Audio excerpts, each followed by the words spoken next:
Welcome to the experience. Something you can't define, but you can only experience this through me.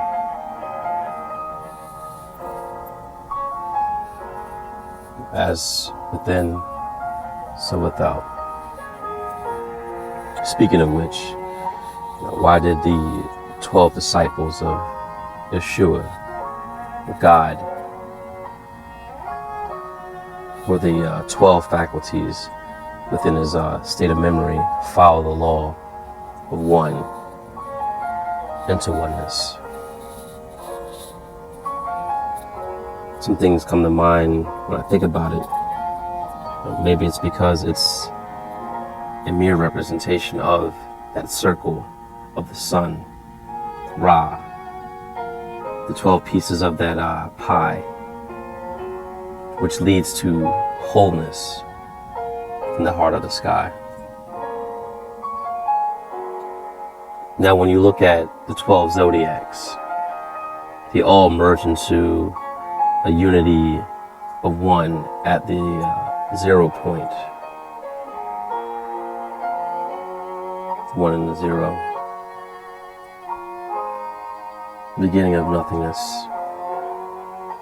The all and nothing of Resh, the sun, is the symbol of 9, the head and the neck of the infinite mind, leading back to the 9th dimension.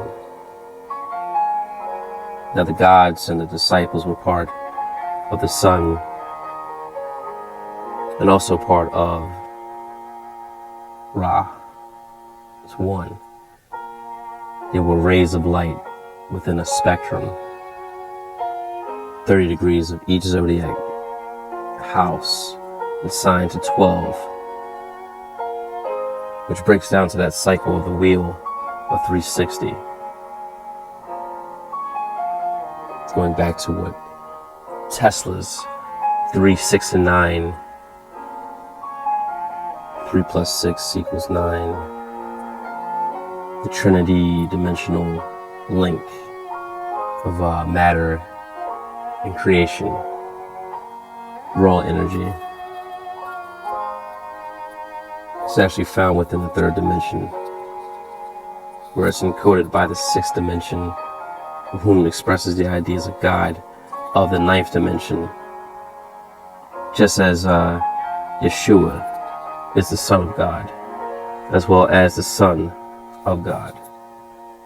The light in Yeshua's temple represents the authentic form as the Son of Source, from which it came from.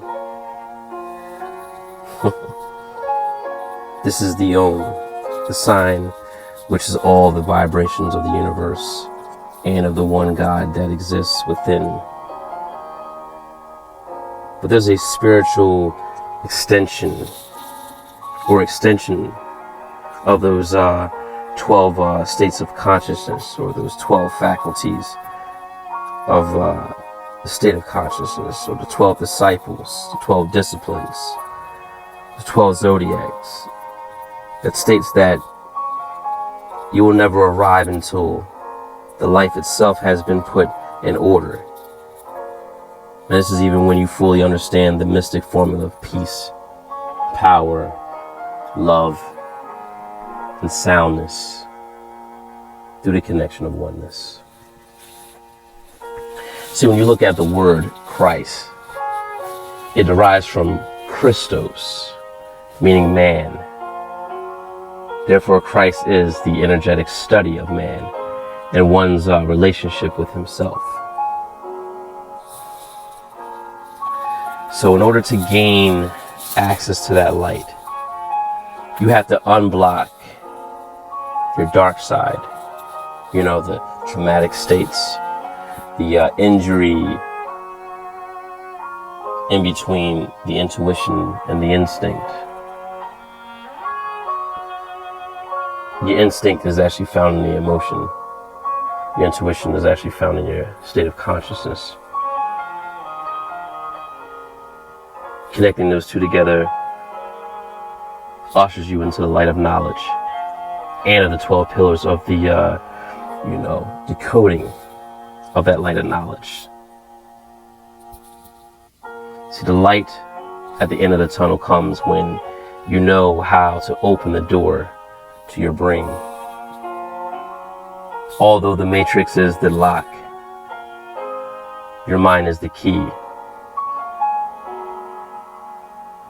And that key is logic and intuition, the left and right hemisphere.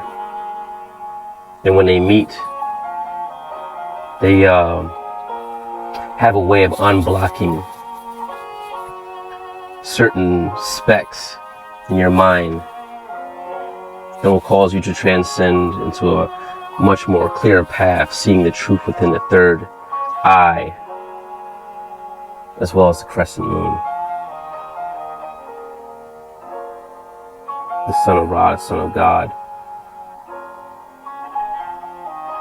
the moon, Allah,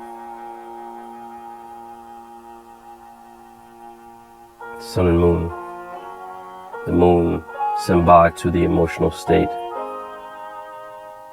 that's balanced by the, intuitive enlightenment of yourself. That's within, our auric field. Just as, Jesus or Shu is the soul of the sun, is also the center of us, the soul central to all the orbits within the solar system that we must balance to calm the storm inside of ourselves, just as he did when he was on the boat. Peter,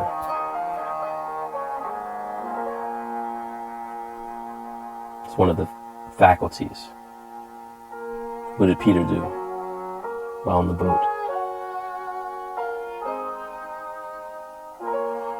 As Christ was calm and rest asleep, and then when he woke up within himself, he spoke to the wind and the waves and the water as though he had authority, because he put the standard to it. Greater is he that is in me than there is of the world. Blessings and peace.